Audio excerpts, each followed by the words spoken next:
नमस्कार मंडळी, अधिका शिंदे आम्ही चंदगड या चॅनलमध्ये तुमचं स्वागत आहे।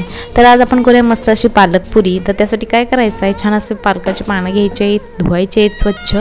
त्यानंतर ती बारीक बारीक चिरून घ्यायची आहे। त्यासोबतच मी इथं हिरवी मिरची घेतलेली आहे एक ती, त्यानंतर आल्याचा एक तुकडा घेतलेला आहे। जर का मिरची तिखट नसेल तर तुम्ही जास्त मिरचीचा वापर करू शकता, आणि तिखट असेल तर एकच मिरची घातली तरी पुरेसा आहे। तर याची आपण पाणी न घालता पेस्ट करून घ्यायची आहे।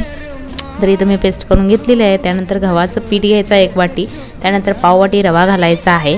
त्यानंतर आलं लसूण एक चमचा घालायची आहे पेस्ट, त्यानंतर केलेली प्युरी घालायची आहे, तीळ एक चमचाभर घालायचा आहे, ओवा घालायचा आहे अर्धा चमचा, आणि मीठ चवीनुसार घालायचं आहे। त्यानंतर यामध्ये मी धणा आणि जिरा पावडर एक चमचा, म्हणजे दोन्ही अर्धा अर्धा चमचा घेऊन त्यामध्ये मिक्स केलेला आहे। त्यानंतर सगळं एकजीव करायचं आहे, छान असं घट्ट मळून 15 ते 20 मिनटं आपण त्याला सेट होण्यासाठी ठेवायचं आहे। सेट झाल्यानंतर ते छान छोटे छोटे असे गोळे करायचे आहेत, छान अशा आपण पुऱ्या लाटून घ्यायच्या आहेत। तर हे पीठ लावून सुद्धा तुम्ही लाटू शकता, किंवा तेल लावून सुद्धा तुम्ही पॉलिथिनमध्ये लाटू शकता।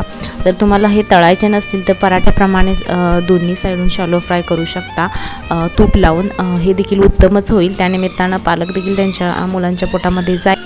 टिफिनसाठी सुद्धा एक उत्तम पर्याय आहे असं म्हटलं तरी चालेल।